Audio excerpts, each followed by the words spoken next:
So finally ಮೊದಲನೇ ದಿನದ target Rameswaram Pamban bridge ಮೇಲೆ ಬಂದೆ.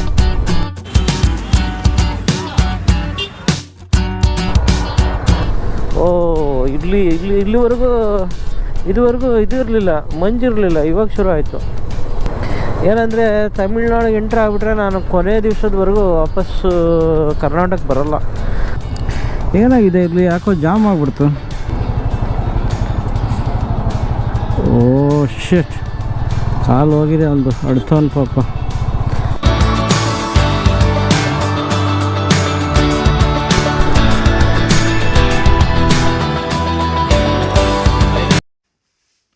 Good morning. ನಾನಿವತ್ತೊಂದು ಮತ್ತೆ ಒಂದು 5 ದಿವಸದ್ದು ಬೈಕ್ ರೈಡ್ ಹೊರಟಿದ್ದೀನಿ. ಈಗ ಬೆಳಗ್ಗೆ 4 ಗಂಟೆ 4:15 ಆಗ್ತಾಯಿದೆ. ಇನ್ನೊಂದು 15-20 ನಿಮಿಷದಲ್ಲಿ ಹೊರಡ್ತೀನಿ. ನನ್ನ ಈ ಒಂದು 5 ದಿವಸದ ಜರ್ನಿ ಇಲ್ಲಿಂದ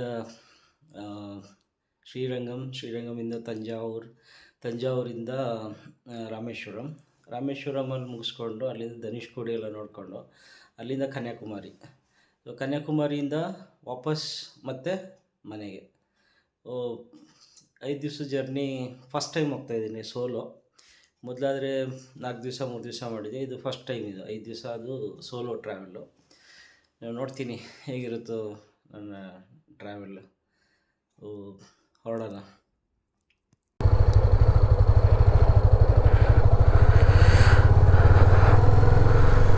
ಮತ್ತೊಮ್ಮೆ ಗುಡ್ ಮಾರ್ನಿಂಗ್. ಈಗ ಜರ್ನಿ ಶುರು ಆಯಿತು. ಲೇಟ್ ಆಯಿತು ಸ್ವಲ್ಪ. ಗೋಪ್ರೋ ಮೌಂಟು ಕಿರಿಕಿರಿ ಮಾಡ್ತಾಯಿತ್ತು. ಸೊ ಹಂಗಾಗಿ ಲೇಟ್ ಆಯಿತು. ಈಗ ಟೈಮ್ ಆಗಿದೆ 5 ಗಂಟೆ 10 ನಿಮಿಷ. ನನ್ನ ಇವತ್ತು ಡೆಸ್ಟಿನೇಷನ್ ಬಂದ್ಬಿಟ್ಟು ರಾಮೇಶ್ವರಮು. ನೋಡೋಣ ಎಷ್ಟು ಟೈಮ್ ತಗೋತೀನಿ ಅಂತ.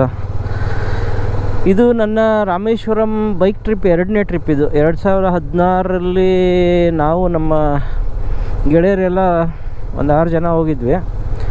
ಇದು ನನ್ನ 2ನೇದು. ಇದು ಒಂಥರ ಥ್ರಿಲ್ ಆಗಿದೆ. ಯಾಕಂದರೆ ಒಂದು ಸೋಲೋ, 2ನೇದು ಹೊಸ ಬೈಕಲ್ಲಿ ಪ್ರಯಾಣ.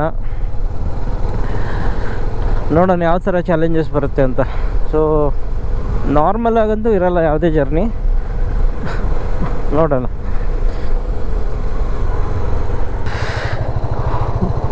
ಐದು ಗಂಟೆ 10 ನಿಮಿಷ ಆಗಿತ್ತಲ್ಲ, ಹಾಗಾಗಿ ನೈಸ್ ರೋಡ್ ಓಪನ್ ಇತ್ತು. ಸೊ ನೈಸ್ ರೋಡಿಂದ ಇವಾಗ ಎಲೆಕ್ಟ್ರಾನಿಕ್ ಸಿಟಿಗೆ ಬಂದೆ. ನಾನು ಇವತ್ತು ಅಂದ್ಕೊಂಡಿದ್ದು ಬೆಳಿಗ್ಗೆ ಮ್ಯಾಕ್ಸಿಮಮ್ ಲೇಟ್ ಅಂದರೆ 4 ಗಂಟೆಗೆ ಬಿಡೋಣ ಅಂತ. ಎದ್ದಿದ್ದು 2:45ಗೆ. ಬಟ್ ಏನಂದರೆ ಈ ಗೋಪ್ರೋ ಅದು ಇದು ಸ್ವಲ್ಪ ಕೈ ಕೊಟ್ಬಿಡ್ತು. ಅದನ್ನು ಸೆಟ್ಟಿಂಗ್ ಮಾಡಿಕೊಂಡು ಆಮೇಲೆ ಲಗೇಜ್ ಬೇರೆ, ಅದು ಹೊಸ ಸ್ಯಾಡಲ್ ಬ್ಯಾಗ್ ತೊಗೊಂಡಿದ್ದೀನಿ, ಅದು ಅಡ್ಜಸ್ಟ್ಮೆಂಟು. ಹಿಂಗಾಗಿ ಎಲ್ಲ ಲೇಟ್ ಆಗೋಯ್ತು.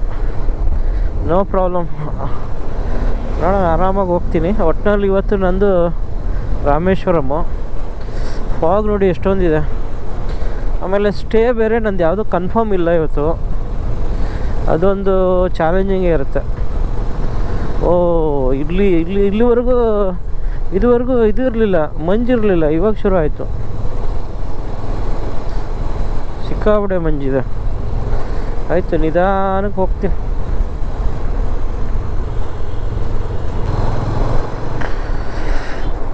ಹತ್ತಿ ಬೆಲೆ ಬಂತು. ಇವಾಗ ಅಫಿಷಿಯಲಾಗಿ ತಮಿಳ್ನಾಡಿಗೆ ಎಂಟ್ರ್ ಆಗ್ತಾ ಇದ್ದೀನಿ. ಏನಂದರೆ ತಮಿಳ್ನಾಡಿಗೆ ಎಂಟ್ರ್ ಆಗಿಬಿಟ್ರೆ ನಾನು ಕೊನೆ ದಿವಸದವರೆಗೂ ವಾಪಸ್ಸು ಕರ್ನಾಟಕ ಬರೋಲ್ಲ. ಸೊ ಇಲ್ಲಿಂದ ಕನ್ಯಾಕುಮಾರಿ 625 ಕಿಲೋಮೀಟ್ರ್, ಮಧುರೈ 386. ಆಲ್ಮೋಸ್ಟು ನನ್ನ ಇವತ್ತಿನ ಜರ್ನಿ 600 ಕಿಲೋಮೀಟ್ರ್ ಆಗುತ್ತೆ. 600 ಆಗುತ್ತೆ. ನೋಡ್ಬೇಕು ಹೇಗಿರುತ್ತೆ. ಇವತ್ತು ಬೆಂಗಳೂರಲ್ಲಿ ಸಿಕ್ಕಾಪಟ್ಟೆ ಮಂಜಿತ್ತು. ಎಲೆಕ್ಟ್ರಾನಿಕ್ ಹತ್ತಿ ಬೆಲೆ ಬರೋವರೆಗೂ ಫುಲ್ಲು ಮಂಜು. ಆಮೇಲೆ ನಂಗೆ ಮೊದಲೇ ನೈಟ್ ರೈಡಿಂಗ್ ಅಷ್ಟು ನನಗೆ ಕಂಫರ್ಟ್ ಇಲ್ಲ, ನಾನು ಇನ್ನೂ ಕಲಿಬೇಕು. ಸೊ ಹಾಗಾಗಿ ತುಂಬ ನಿಧಾನಕ್ಕೆ ಆರಾಮಾಗಿ ಬಂದೆ.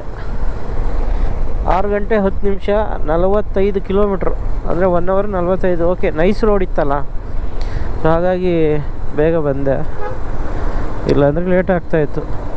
ಇದೇನಪ್ಪ ಇದು ಜಾಮು.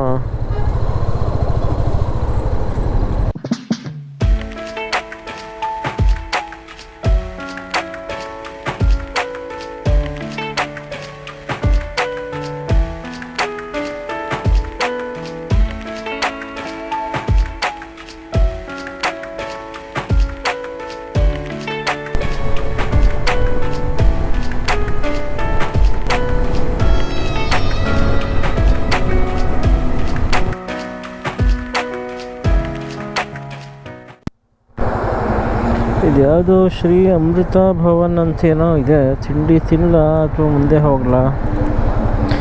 ರಶ್ ಇದೆ, ಮುಂದೆ ನೋಡೋಣ. ಟೈಮ್ ಆಗಿದೆ 8:33. ಆಲ್ಮೋಸ್ಟು ಒಂದು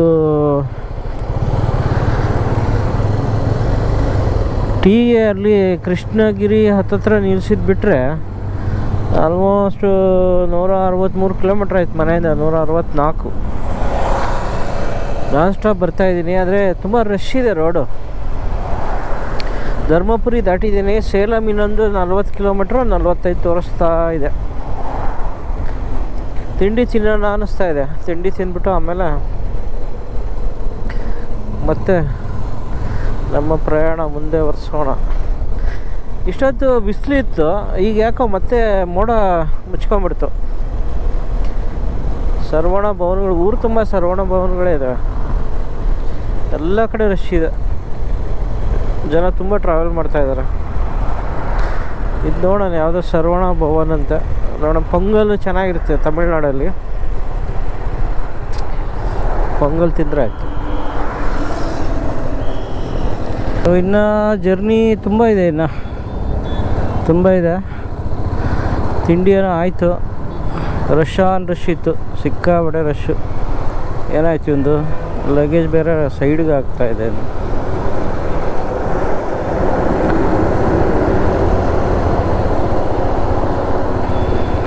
ರಶ್ ಇದೆಪ್ಪ ರೋಡು, ತುಂಬ ಜನ ಟ್ರಾವೆಲ್ ಮಾಡ್ತಾಯಿದ್ದಾರೆ. ಏನಾಗಿದೆ ಇರಲಿ, ಯಾಕೋ ಜಾಮ್ ಆಗಿಬಿಡ್ತು ಇಮಿಡಿಯೇಟಾಗಿ. ಇಷ್ಟೊತ್ತು ಫುಲ್ ರೋಡ್ ಖಾಲಿನೇ ಇತ್ತು,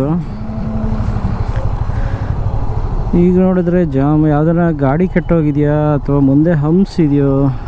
ಇದು ಸೇಲಂ ಘಾಟೇ ಇರಬೇಕು, ಡೋಂಟ್ ಫೀಡ್ ಎನಿಮಲ್ಸ್ ಘಾಟೇ ಇದು. ಆದರೆ ಏನಂತ ಗೊತ್ತಿಲ್ಲ, ಫುಲ್ ಉದ್ದಕ್ಕೂ ಜಾಮ್ ಇದೆ. ಟೂ ವೀಲರ್ ಇರೋದ್ರಿಂದ ಸ್ವಲ್ಪ ಅಡ್ವಾಂಟೇಜ್.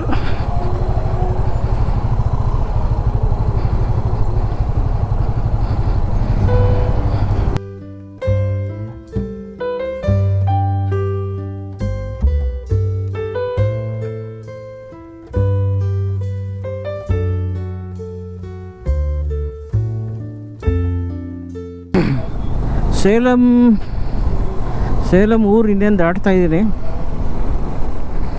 ಮೋಡ ಇದೆ ಇವತ್ತು. ಬೆಳಗ್ಗೆ ಒಂಚೂರು ಬಿಸಿಲು ಇತ್ತು ಬೆಂಗಳೂರು ಬಿಟ್ಟಾಗ, ಈಗ ಮತ್ತೆ ಮೋಡ ಇದೆ.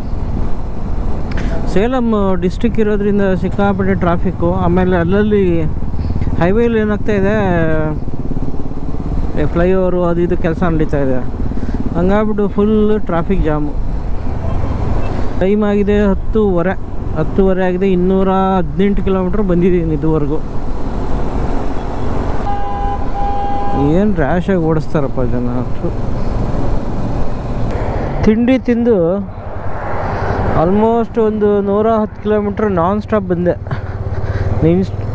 ಒಂದು ಸ್ವಲ್ಪ ಕೈ ಬೇರೆ, ಅದು ಗ್ಲೌಸ್ ಹಾಕ್ಕೊಂಡು ಕೈ ಉರಿತಾ ಇತ್ತು. ಸೊ ಅದಕ್ಕೆ ಒಂದು ಚಿಕ್ಕ ಬ್ರೇಕ್ ತಗೊಂಡೆ, ನೀರು ಕುಡಿದೆ. ಇವಾಗ ಪ್ರಯಾಣ ಮುಂದೆ. ಇನ್ನು ಟಾರ್ಗೆಟ್ ಏನಂದರೆ ಸಾಯಂಕಾಲ 5 ಗಂಟೆ ಅಷ್ಟೊತ್ತಿಗಾದರೂ ರಾಮೇಶ್ವರಂಗೆ ಹೋಗ್ಬೇಕಂತಿದೆ. ಏನು ರಶ್ ಇದೆ. ಬೆಂಗಳೂರಿಗೆ ಹೊರಟು ಆಲ್ಮೋಸ್ಟ್ 250 ಕಿಲೋಮೀಟ್ರ್ ಆಯಿತು. ರೋಡ್ ಖಾಲಿನೇ ಇಲ್ಲ. ಮಧುರೈ ಬೆಂಗಳೂರು ಹೈವೇ ಬಿಟ್ಟು ಇವಾಗ ನಮ್ಮಕ್ಕಲ್ ಊರೊಳಗೆ ಬಂದೆ. ಇದು ಗೂಗಲ್ಲು ತಿರುಚಿ ರೋಡು ಕಡೆ ಕರ್ಕೊಂಡು ಹೋಗ್ತಾ ಇದೆ. ನಮ್ಮಕ್ಕಲ್ ದೊಡ್ಡದಾಗಿದೆ ಊರು. ಇನ್ನೂ 90 ಕಿಲೋಮೀಟ್ರ್ ಇದೆ ನನ್ನ ಫಸ್ಟು ಡೆಸ್ಟಿನೇಷನು. ಅಲ್ಲಿಂದ ಮತ್ತೆ ರಾಮೇಶ್ವರಂ. ತಮಿಳ್ನಾಡಲ್ಲಿ ರೋಡ್ ಚೆನ್ನಾಗಿದ್ದಾವೆ. ತಿರುಚಿ ನಮ್ಮಕ್ಕಲ್ ಹೈವೇ ಓಡ್ಸೋಕೆ ಒಂಥರ ಚೆನ್ನಾಗಿ ಮಜಾ ಬರ್ತಾಯಿದೆ.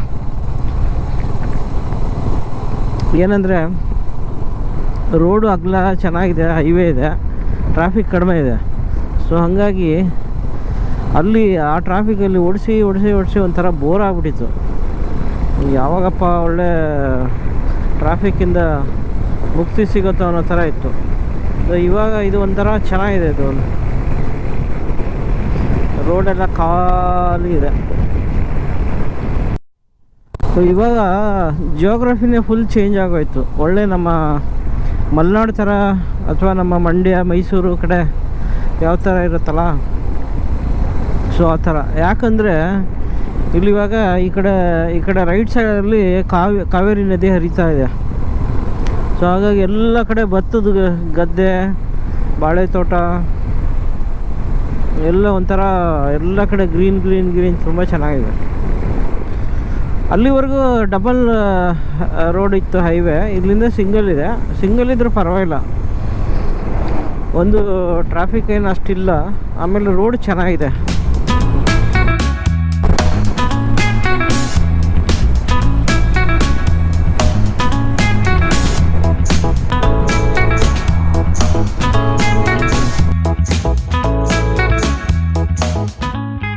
ಏನೋ ಗಲಾಟೆ ಆಗಿದೆ.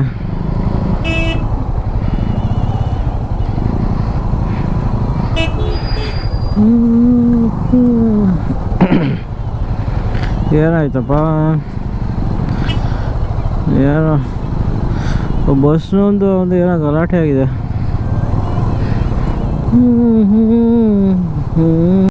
ಅದೇ ಇದ್ದಕ್ಕಿದ್ದಂಗೆ ಟ್ರಾಫಿಕ್ ಸಿಕ್ಕಾಪಟ್ಟೆ ಆಗ್ಬಿಡ್ತಪ್ಪ. ಏನೆಲ್ಲ ಮೈ ಮೇಲೆ ಬರ್ತಾ ಇದ್ದಾರೆ. ಆಮೇಲೆ ಬಸ್ಸುಗಳು ತುಂಬ ಓಡಾಡೋಕ್ಕೆ ಶುರು ಆಯಿತು. ಇನ್ನೇನು ಊರು ಬಂತು ಅಂತ ಕಾಣುತ್ತೆ. ಇನ್ನು 16 ನಿಮಿಷ ಅಂತ ತೋರಿಸ್ತಾ ಇದೆ. 7-8 ಕಿಲೋಮೀಟ್ರು.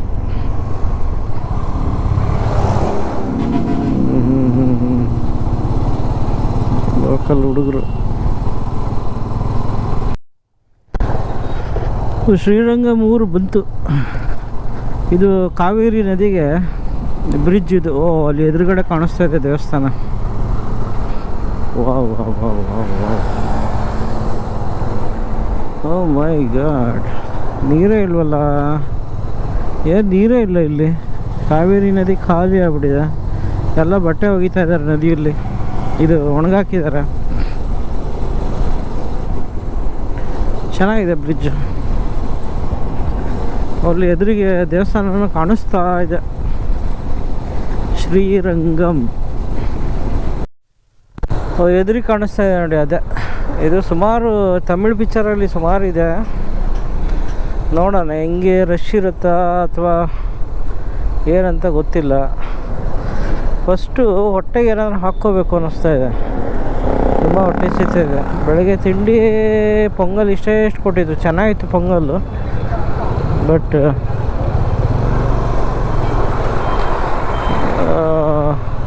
ಸಾಕಾಗಿಲ್ಲ. ಅದು ಮದುವೆ ಒಳ್ಳೆ ಚೆನ್ನಾಗಿರುತ್ತೆ ಊಟ.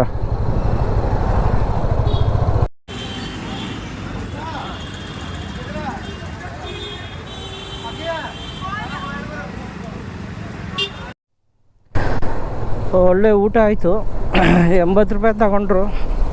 ಬಟ್ ಏನೋ ಅಷ್ಟು ಚೆನ್ನಾಗಿರಲಿಲ್ಲ. ಬರೀ ಅನ್ನ, 2 ಥರ ಪಲ್ಯ, ಸಾಂಬಾರು. ಚೆನ್ನಾಗಿರುತ್ತೆ ತಮಿಳ್ನಾಡಲ್ಲಿ. ಇಲ್ಲಿ ಶ್ರೀರಂಗಮಲ್ಲಿ ಇನ್ನೆಲ್ಲಿ ಹುಡ್ಕೋದು, ಇರ್ಬೋದೇನೋ ಎಲ್ಲೋ ಒಂದು ಕಡೆ. ಹೊರಗಡೆಯಿಂದನೇ ಜೈ ಅಂದ್ಬಿಟ್ಟು ಇವಾಗ ಪ್ರಯಾಣ ಮುಂದುವರಿಸಿದ್ದೀನಿ. ಈಗ ಇಲ್ಲಿಂದ ಇನ್ನೂ 4 ಅವರ್ಸ್ ಜರ್ನಿ ತೋರಿಸ್ತಾ ಇದೆ. ಅಂದರೆ ಇವಾಗ 2 ಆಗಿದೆ ಅಂದರೆ 6 ಗಂಟೆ. ಅದು ಕಂಟಿನ್ಯೂ ಆಗಿ ಹೋದರೆ ಈ ಲೆಕ್ಕದಲ್ಲಿ ಸನ್ಸೆಟ್ ಸಿಗಲ್ಲ ಅಂತ ಕಾಣುತ್ತೆ. ನೋಡಬೇಕು. ಥ್ಯಾಂಕ್ ಯು ಹಾಂ இப்போ பெங்களூர் நீ ராமேஸ்வரம் அப்புறமா Kanyakumari then back to Bengaluru thank you you come you also join right thank you ಪಾಪ ಯಾರೋ ಹುಡುಗರು ಸೆಲ್ಫಿ ತಗೋಬೇಕು ಅಂತ ನನಗೆ ರಿಕ್ವೆಸ್ಟ್ ಮಾಡಿಕೊಂಡು ಇದು ಮಾಡಿದ್ರು. ಏನೋ ಒಂಥರ ಪಾಪ ಅವರಿಗೂ ಆಸೆ ಅಂತೆ ಹುಡುಗನಿಗೆ ರೈಡ್ ಮಾಡಬೇಕು ಅಂತ.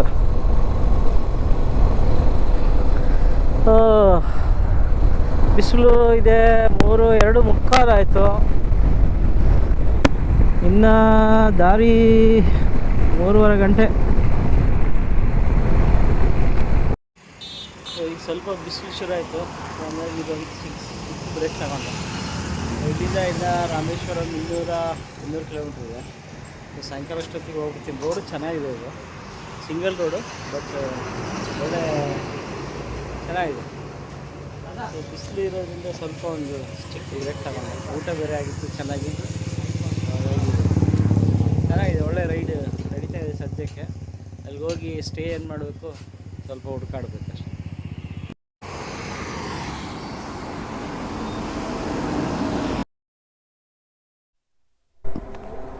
ನಿನ್ನೆ ಹೊರಡಬೇಕಾದ್ರೆ ಪೆಟ್ರೋಲ್ ಹಾಕಿದ್ದೆ.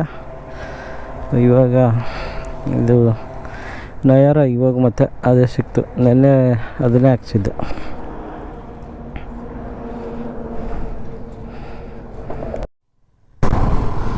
ಏನಾಯ್ತಪ್ಪ ಇಲ್ಲಿ, ಯಾಕೋ ಕಾರ್ಗಳಿದ್ದಾವೆ ಎಷ್ಟೊಂದು.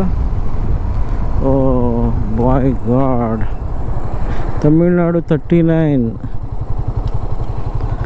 ಏನೋ ಆಗಿದೆ. ಕಾರಂತೂ ನುಜ್ಜುನುಜ್ಜಾಗಿದೆ. ಯಾವುದ್ಯಾವುದು ಕೊಡ್ಕೊಂಡಿದ್ಯಾನೋ. ಓ 2 ವೀಲರ್ ಹೋಗಿ ಅಲ್ಲಿ ಬಿದ್ದೋಗಿದೆ. My goodness.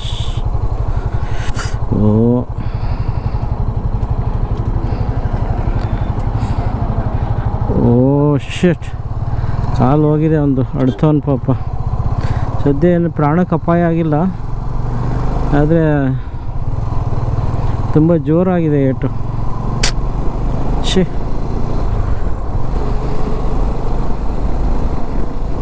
ಸಿಂಗಲ್ ರೋಡ್ ಇದು, ಎಲ್ಲ ಎರ್ರ ಬಿರ್ರಿ ಕಾರ್ಗಳು ಅಷ್ಟೇ ಎಷ್ಟೊಂದು ಫಾಸ್ಟ್ ಓಡಿಸ್ತಾ ಇದ್ದಾರೆ.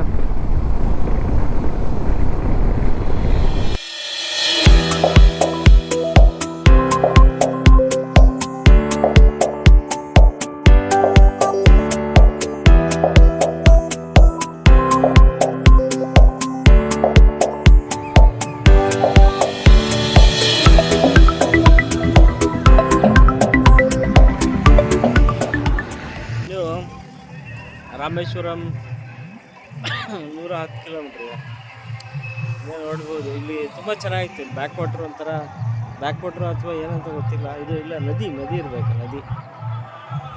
ಹಾಗಾಗಿ ಚೆನ್ನಾಗಿ ಅನ್ನಿಸ್ತು. ಒಂದು ಫೋಟೋ ತಗೊಳ್ಳೋಣ ಅಂತ ನಿಂತೆ. ಸೂರ್ಯ ಇನ್ನೇನು ಮುಳುಗೋದ್ರಲ್ಲಿದ್ದಾನೆ, ನೋಡ್ಬೇಕು. ಸನ್ಸೆಟ್ ಟೈಮಿಂಗ್ ಆದರೆ ಪಂಬಂ ಬ್ರಿಡ್ಜ್ ಹತ್ರ ಹೋಗ್ಬೇಕಂತ ಅಂದ್ಕೊಂಡಿದ್ದೀನಿ. ಟ್ರೈ ಮಾಡ್ತೀನಿ.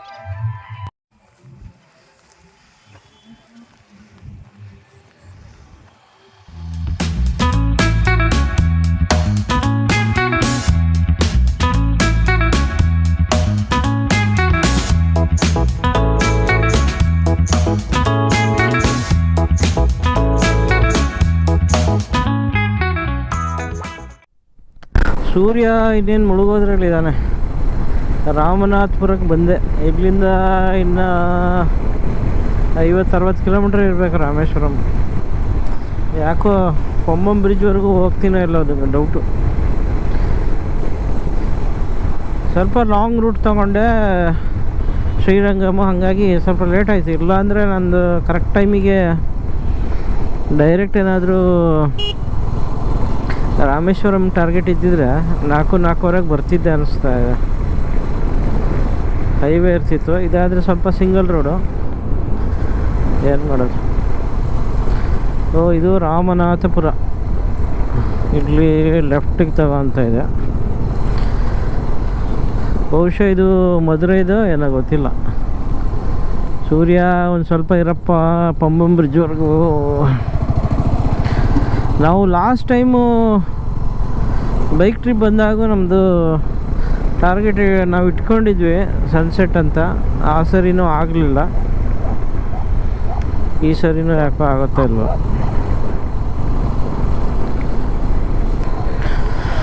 ಇಲ್ಲಿಂದ ಕನ್ಯಾಕುಮಾರಿಯಿಂದ ರಾಮೇಶ್ವರಂ ಇನ್ನು 51 ಕಿಲೋಮೀಟ್ರ್ ತೋರಿಸ್ತಾ ಇದೆ. 49 ಅಂತೆ, Dhanushkodi 68. So at least Pamban bridge ಅಂದರೆ ಒಂದು 10 ಕಿಲೋಮೀಟ್ರ್ ಮೈನಸ್ ಮಾಡ್ಬೋದು, ಅಂದರೆ ಒಂದು 40 ಕಿಲೋಮೀಟ್ರ್ ಇರಬೇಕು. ಸೊ ಸೂರ್ಯ ಅಂತೂ ಮುಳುಗ್ದ.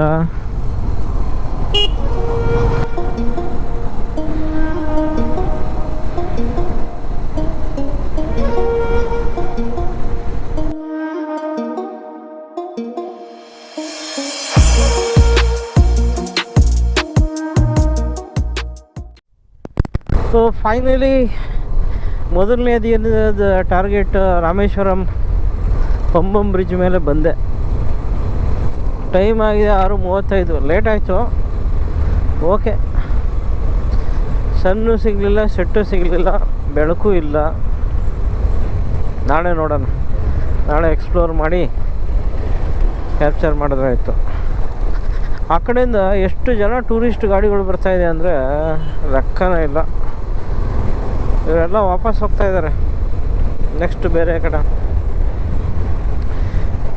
ಏನೋ ನನ್ನ ಅದೃಷ್ಟ ಹೆಂಗಿದೆಯೋ ಗೊತ್ತಿಲ್ಲ, ರೂಮಿಂದು ಯಾವ ಥರ ಸಿಗುತ್ತೋ ಗೊತ್ತಿಲ್ಲ. ನೋಡೋಣ, ಫುಲ್ ಟ್ರೈ.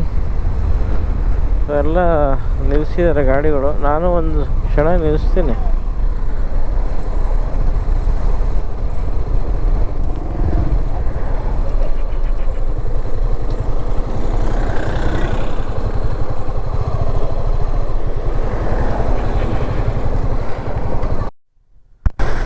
ಪಂಬಂ ಬ್ರಿಡ್ಜ್ ರಾತ್ರಿ ವ್ಯೂ ಹಿಂಗಿದೆ. ಇಲ್ಲೂ ನಿಲ್ಲಿಸ್ಬೋದೇನೋ, ಬಟ್ ಮೇನ್ ಬ್ರಿಡ್ಜ್ ಇಲ್ಲಿದೆ ಅನಿಸುತ್ತೆ. ಹಾಂ, ಲೆಫ್ಟ್ ಸೈಡ್ ಕಾಣಿಸ್ತಾ ಇದೆ, ಹೌದು ಈ ಕಡೆ. ಪಾಪ ನಮ್ಮದು ಕೊಲಿಗೊಬ್ಬರು ಅನಂತ ಒಂದು ರೆಫರೆನ್ಸ್ ಕೊಟ್ಟಿದ್ದಾರೆ.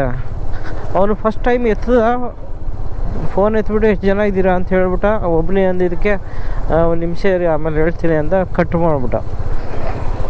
ಆಮೇಲೆ ತಿರ್ಗಾ ಟ್ರೈ ಮಾಡ್ತಾಯಿದ್ದೀನಿ, ಎತ್ತಾ ಇಲ್ಲ ಅವನ ಫೋನು. ಚಾಲೆಂಜೇ ಇದೆ, ನೋಡೋಣ, ಟ್ರೈ ಮಾಡೋದು. ಸಿಕ್ತು ಸರಿ, ಸಿಕ್ಕಿಲ್ಲ ಅಂದರೆ ಏನೋ ಒಂದು ವ್ಯವಸ್ಥೆ ಮಾಡೋಣ. ಇದು ರಾಮೇಶ್ವರಂ ನಂದು 2ನೇ ಪ್ರಯಾಣ, ಸೇಮ್ ಗಾಡಿಯಲ್ಲೇ. ಅವಾಗೆಲ್ಲ ಗೆಳೆಯರೊಟ್ಟಿಗೆ ಬಂದಿದ್ದೆ, ಇವಾಗ ಸೋಲೋ. ಈ ಒಂದು ರೈಡು ಒಂಥರ ಸಡನ್ನಾಗಿ ಡಿಸೈಡ್ ಮಾಡಿದೆ. ಆ್ಯಕ್ಚುಲಿ ನಾನು ನಮ್ಮ ಫ್ರೆಂಡು ಶಾಂತಿ ಪ್ರಸಾದ್ ಪುಣೆ ಅಲ್ಲಿಗೆ ಹೋಗೋ ವಿಚಾರ ಇತ್ತು. ಆಮೇಲೆ ಅವ್ರಿಗೆ ಆಫೀಸ್ ಆ್ಯನ್ಯುವಲ್ ಶಟ್ ಡೌನ್ ಅಂತ, ಹಂಗಾಗಿ ಅವರು ಬೆಂಗಳೂರು ಬಂದರು ವಾಪಸ್ಸು. ಸೊ ಅದು ಕ್ಯಾನ್ಸಲ್ ಮಾಡಿದೆ. ಆಮೇಲೆ ಎಲ್ಲೋಗೋಣ ಅಂದ್ಕೊಂಡು ಯೋಚನೆ ಮಾಡ್ತಾಯಿದ್ದೆ. ಸರಿ, ಹೆಂಗೋ ಒಂದು ರಾಮೇಶ್ವರಂಗೆ ಹೋಗಿ 7-8 ವರ್ಷ ಆಗಿತ್ತು. ಸರಿ, ಒಂದು ರೈಡ್ ಮಾಡಿದ್ರಾಯ್ತು ಸೋಲೋ. ಎಲ್ಲ ಕೇಳಿದೆ ಫ್ರೆಂಡ್ಸಿಗೆಲ್ಲ, ಯಾರೂ ಸಿಗಲಿಲ್ಲ. ಸೊ ಹಂಗಾಗಿ ಸೋಲೋ ಬಂದುಬಿಟ್ಟೆ. ಮೇನ್ ಏನಂದರೆ ಸೋಲೋ ಅಥವಾ ಜೊತೆಗೆ ಬಂದರೆ ಮೇನ್ ಅಂದರೆ ಈ ಉಳ್ಕೊಳ್ಳೋದು ಒಂದು ವ್ಯವಸ್ಥೆ, ಅದೊಂದೇ ಸಮಸ್ಯೆ. ಕೆಲವೊಂದು ಕಡೆ ಒಬ್ರಿಗೆ ಕೊಡಲ್ಲ ಅಂತಾರೆ. ಆಮೇಲೆ ಡಬಲ್ ಬೆಡ್ರೂಮ್ದೇ ಚಾರ್ಜ್ ಕೊಡಬೇಕು ಒಬ್ಬರಿದ್ದರೂ ಕೂಡ. ಸೊ ಅದೊಂದು ಅಷ್ಟೇ. ಅದಕ್ಕೆ ಬಿಟ್ಟರೆ ಓಕೆ. ಎಷ್ಟು ದೊಡ್ಡದಾಗಿದೆ ಬ್ರಿಡ್ಜ್ ಇದು. ಲಾಸ್ಟ್ ಟೈಮು ನಾವು ಡಿಸಪಾಯಿಂಟ್ ಆಗಿತ್ತು, ಸನ್ಸೆಟ್ ಸಿಕ್ಕಿಲ್ಲ. ಇವತ್ತು ಸೇಮ್ ಪ್ರಾಬ್ಲಮ್, ನೋ ಪ್ರಾಬ್ಲಮ್. ನಾಳೆ ಬೆಳಗ್ಗೆ ಸನ್ರೈಸ್ ನೋಡೋಕ್ಕೆ ಹೋದ್ರಾಯ್ತು ಧನುಷ್ಕೋಡಿಗೆ. ಅಲ್ಲಿ ಒಂದು 2-3 ಕಡೆ ವಿಚಾರಿಸಿದೆ. ಒಬ್ಬ ರೂಮ್ ಇದೆ, ಒಂದು ರಾತ್ರಿಗೆ 4,500 ಅಂತೆ. ಓ ಮೈ ಗಾಡ್. ಅದು ಬೆಳಗ್ಗೆ 10 ಗಂಟೆಗೆ ಚೆಕ್ಔಟ್ ಅಂತೆ. 4,500 ಅಂತೆ. ಸರಿಯಾಗಿ ಲೂಟಿ ಮಾಡ್ತಾಯಿದ್ದಾರೆ.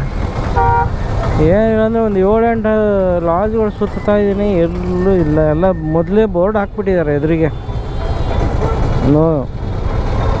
ನೋ ವೇಕೆಂಟ್ ಅಂತ, ಕ್ಲೋಸ್ ಅಂತ ಹಾಕ್ಬಿಟ್ಟಿದ್ದಾರೆ. ಫೈನಲಿ ಒಂದು ರೂಮ್ ಸಿಕ್ತು ಕಿತ್ತೋಗಿರೋದು. ಆ ಕಿತ್ತೋಗಿರೋ ರೂಮ್ಗೆ 2,000 ರೂಪಾಯಿ. ಅವ್ನು ಕೇಳಿದ್ದು ಎಷ್ಟು ಗೊತ್ತಾ? 3,000 ರೂಪಾಯಿ. ಹಂಗಾಗಿ ಏನೋ ಒಂದು ನೈಟ್ ಹಾಲ್ಟಿಗೆ ಬೇಕಾಗಿತ್ತು. ಆಮೇಲೆ ಸುಮಾರು ಹುಡುಕಿ ಸಾಕಾಯಿತು. ಸೊ ಫ್ರೆಶ್ ಅಪ್ ಆಗಿ ಇವಾಗ ದೇವಸ್ಥಾನಕ್ಕೆ ಬಂದಿದ್ದೀನಿ. 8 ಗಂಟೆಗೆ ಬಾಗಿಲು ಹಾಕ್ಬಿಡ್ತಾರೆ, ಬೆಳಗ್ಗೆ 3 ಗಂಟೆಗೆ ಓಪನ್ ಅಂತ ನೋಡಬೇಕು. ದಯವಿಟ್ಟು ಲಾಂಗ್ ವೀಕೆಂಡ್ ಇದ್ದರೆ ಖಂಡಿತ ರಾಮೇಶ್ವರಂ ಬರಲೇಬಾರ್ದು. ಯಾವುದಂದರೆ ಈಗ ನಾನು ಉಳ್ಕೊಂಡಿರೋದು ಒಬ್ಬೊಬ್ಬ 100 ರೂಪಾಯಿ ಕೊಡೋಂಗಿಲ್ಲ, ಅಷ್ಟು ಗಲೀಜಾಗಿದೆ ರೂಮು. ಬೇರೆ ಯಾವುದು ನನಗೆ ಆಮೇಲೆ ನಿನ್ನೆ ರಾತ್ರಿ ಬೇರೆ ನಿದ್ದೆ ಇಲ್ಲ. ಇವತ್ತು ರೈಡ್ ಆಲ್ಮೋಸ್ಟ್ 600 ಕಿಲೋಮೀಟರ್ಸ್ ಆಯಿತು. ಸೊ ನಾಳೆ ಧನುಷ್ಕೋಡಿ ನೋಡಿಕೊಂಡು ಲೋಕಲೆಲ್ಲ ನೋಡಿಕೊಂಡು ಮಧ್ಯಾಹ್ನ ಹೊರಟ್ಬಿಡ್ತೀನಿ ಕನ್ಯಾಕುಮಾರಿಗೆ. ಆ್ಯಕ್ಚುಲಿ ನಾನು ಒಂದು ದಿವಸ ಇರೋಣ ಅಂದ್ಕೊಂಡಿದ್ದೆ, ಬಟ್ ಇಲ್ಲಿ ಕ್ರೌಡ್ ಎಲ್ಲ ನೋಡಿದ್ರೆ ಬೇಡ ಅನ್ನಿಸ್ತಾ ಇದೆ. ನೋಡೋಣ, ಇನ್ನೊಂದು ಸರಿ ಫ್ಯಾಮಿಲಿ ಜೊತೆಗೆ ಬರೋದಿದೆ, ಹಂಗೆ ಪೆಂಡಿಂಗು, ಅವಾಗ ನೋಡಿದ್ರೆ ಆಯಿತು.